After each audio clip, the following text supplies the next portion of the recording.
Karaikal petrol பங்கிலிருந்து Ayappadi சோதனை சாவடி வழியாக தமிழகத்திற்கு டிராக்டரில் டீசல் கடத்தப்படும் காட்சிகள் வெளியாகியுள்ளது.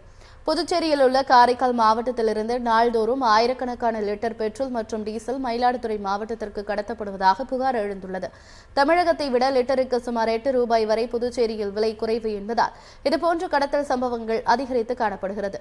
இந்த சூழலில் தற்போது காரைக்கால் பெட்ரோல் பங்கிலிருந்து ஆயப்பாடி சோதனை சாவடி வழியாக தரங்கம்பாடிக்கு டிராக்டரில் டீசல் கடத்தப்படுவதாக வீடியோ ஒன்று சமூக வலைதளங்களில் வெளியாகியுள்ளது. இதன் மூலம் தமிழக அரசுக்கு பல கோடி ரூபாய் இழப்பு ஏற்பட்டு வருவதாகவும் இதனை அரசு தடுத்து நிறுத்த வழிவகை செய்ய வேண்டும் எனவும் கோரிக்கை விடுக்கப்பட்டுள்ளது. அத்துடன் போலீசாரும் இதற்கு உறுதுணையாக இருப்பதாக குற்றச்சாட்டு எழுந்துள்ளது. தற்போது இந்த வீடியோ பெரும் பரபரப்பை ஏற்படுத்தி வருகிறது.